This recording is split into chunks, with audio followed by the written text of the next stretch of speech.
Hello guys, welcome to HRL Season 5, round number 13. Got Dolium SX. This is going to be heat number 2.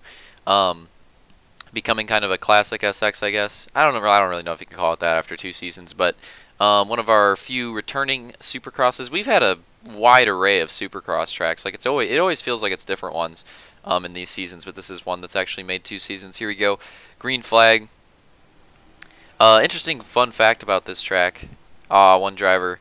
I couldn't exactly tell who it was, but one driver already going down hard back there. Was that? That might have been, I believe that was Uncle Blake. I think it was. Pretty sure it was. When looking at these other people, I think that's who it was. And there right there you can kind of see what I was talking about. Like I was more talking about the motos, but you can even see that in the heats, probably the semi a little bit. What was Justice doing right there? That first rhythm on the first lap, it can happen on other laps too, but usually on the first lap, it is very difficult to take it clean. And you're going to see a ton of people just absolutely cheese that rhythm section. And I think getting through that rhythm section on clean on the first lap is genuinely going to be one of the biggest keys to the race for the motos, because it's just difficult. Like I would say keys to the race for this track kind of depend on what kind of situation you're in. Like if you want to win, it's all about the whole shot. If you can get the whole shot, you're setting yourself up very nicely. As with any Supercross, but this one especially. Second one, I would say, let's say you don't get the whole shot. You know, little process, a little flow chart here. If you don't get the whole shot, then you really need to get through that rhythm section clean. If you don't get through that rhythm section clean first lap, you might be screwed. Like you might be able to recover for a top 5 or so. You know, something decent, something that'll get you some points, but you know, nothing major. And then the third key to the race, I would say, is just consistency. Fireball with a little cheese there on Bean. Just consistency, because this track is very when you look at it, it seems very easy, but I think that kind of lets people. It kind of has people let their guard down.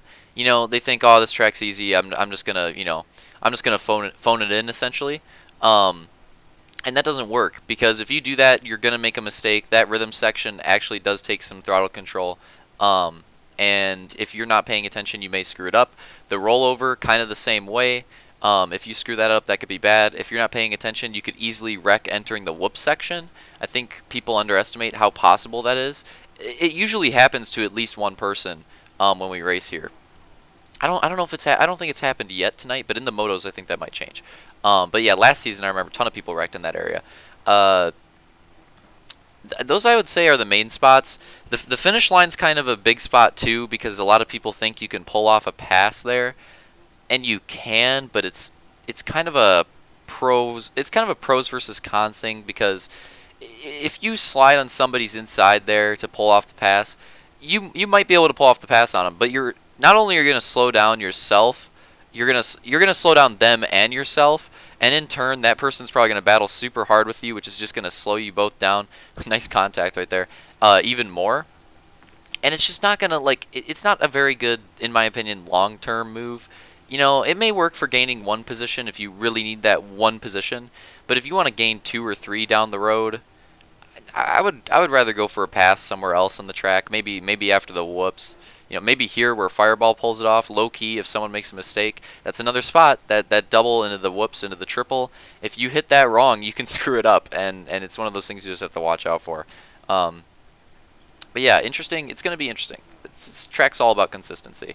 Also, I just want to make a quick announcement. We will have we'll have the recap videos coming back soon. I know I said that before and I cheesed myself, but this time they will actually be coming back. There's not going to be that many, obviously. Let me see, how many recap videos are there going to be? Like 4? 5? I think there might be like 5 recap videos if I jumble up the wild card, or splice the wild card and grand final ones into 2, or into 1 for each of those. Yeah, so I think we might have like 5 recap videos. Next season, I'll try to keep on with the recaps and on with the videos as best I can. You know, most of you understand my cap card got cheesed at the end of season 4, and that kind of cheesed things for this season, but I came back strong, and I went really ham on the videos. It caught up somehow,